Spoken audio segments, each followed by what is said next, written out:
일용할 양식 구독자 여러분 안녕하세요. 저는 동작지구 백향목 간사입니다. 여러분, 우리 계속 레위기 묵상하고 있는데 혹시 힘들지는 않으세요? 이 레위기는 봐도 참 어려운 책인 것 같긴 합니다.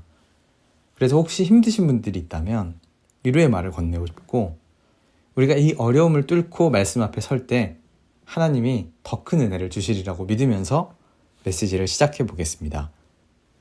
오늘 함께 살펴볼 하나님의 말씀은 레위기 11장 24절에서 47절 말씀입니다. 레위기 11장은 부정한 것과 정한 것을 구분하는 이야기로 가득 차 있는데요. 주검을 만지면 안 된다. 너희들 이런 동물은 부정하니까 먹으면 안 돼. 이런 이야기들이 담겨져 있는데, 이게 지금의 우리랑은 그닥 상관없는 이야기 같지만 사실 중요한 영적 의미들이 담겨져 있습니다. 오늘 본문에서는 사체 접촉했을 때 부정에 관한 이야기와 정결한 음식과 정결하지 않은 음식을 구분하는 내용들이 나오는데요. 일단 이 레위기 11장에 나오는 구분 기준들은 우리한테도 어렵지만 학자들에게도 되게 어려운 주제이긴 합니다. 그래서 다양한 견해들이 존재해요. 김혜곤 목사님의 하나님 나라 신학으로 읽는 모세오경에 이 구분 기준에 관한 이론들이 잘 정리되어 있거든요. 그 내용을 제가 좀 알려드릴게요. 첫 번째는 제의적 기준설입니다. 본문에 나오는 부정한 동물들이 애굽이나 가나안 종교의 희생제물로 사용되었다는 이론이에요. 그래서 부정하다고 말한 거죠.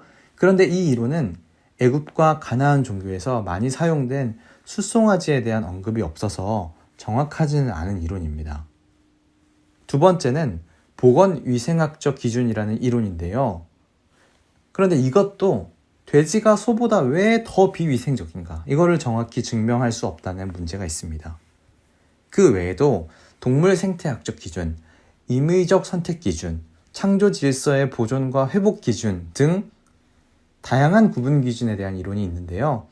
다들 각각의 반론이 존재하고 그렇기 때문에 명쾌한 답이 되지는 못하고 있습니다.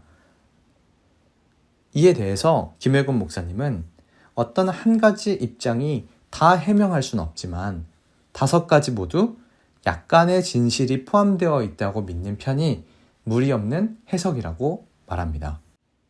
결국 현대를 사는 우리가 이 레위기 11장에 나오는 부정에 대한 기준을 온전히 이해하기는 아마 어려울 겁니다. 하지만 분명한 것은 하나님이 가나안을 향해 가는 이스라엘 백성들에게 거룩을 요구하고 있다는 것입니다. 45절을 보면 나는 너희의 하나님이 되려고 너희를 애굽 땅에서 인도하여 낸 여호와라.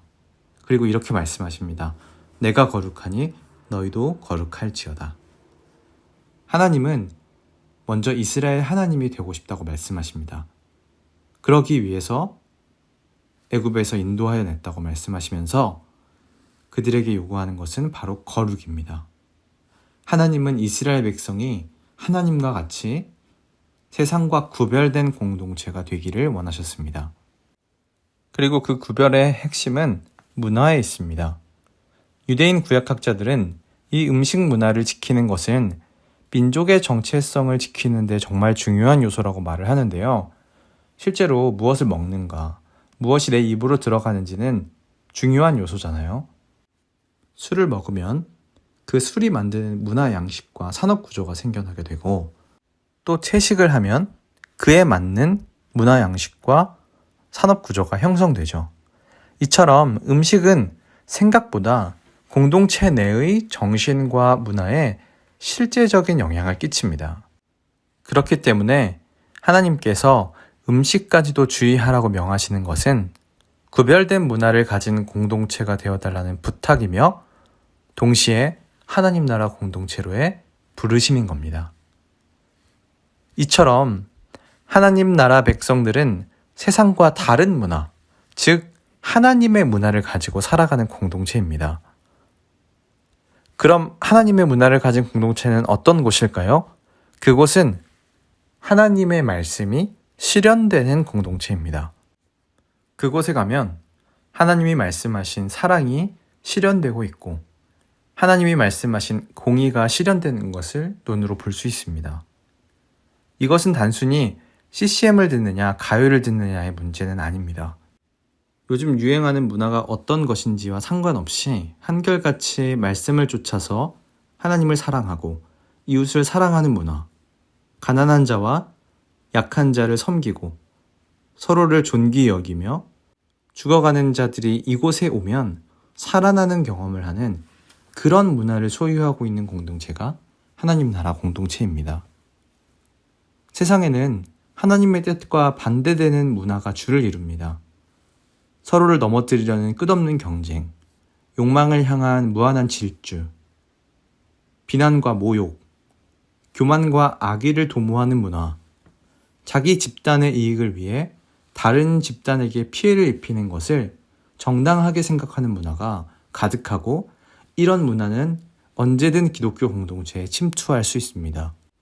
이 문화를 배척하고 서로 사랑하는 마음과 정신을 지켜낼 수 있는 공동체, 이 사랑과 생명의 문화를 지켜내는 이 구별된 공동체가 바로 하나님 나라 공동체이며, 그것을 지키는 것이 하나님 나라 공동체의 사명입니다. 그런데 기독교 공동체라는 간판을 달고 있어도 세상과 전혀 구별되지 않는 문화를 가지고 있는 경우들도 종종 있습니다. 교회 공동체 내에 사랑이 없고 약한 자를 돌아보는 긍휼과 자비가 없으며 자신을 내어주는 온유함이 없다면, 서로를 품어내는 포용과 인내가 없다면 그 공동체는 거룩을 잃어버린 공동체입니다. 각자가 속한 여러 공동체 내의 문화를 돌아보는 하루가 되셨으면 좋겠습니다. 그곳은 교회일 수도 있겠고 가정일 수도 있겠죠. 그 공동체가 세상과 구별된 거룩한 문화를 가지고 있는지 돌아보시고, 세상의 악한 문화가 무분별하게 들어와 있는 게 눈에 보인다면 그것들을 선한 문화로 전환하기 위한 고민과 노력, 그리고 간절한 기도 플러스 작은 실천을 생각해 보면 좋겠습니다. 오늘 이 메시지를 들으시는 모든 분들이 속한 곳에 그리스도의 공의와 사랑이 활짝 피어나기를 바라고 소망합니다.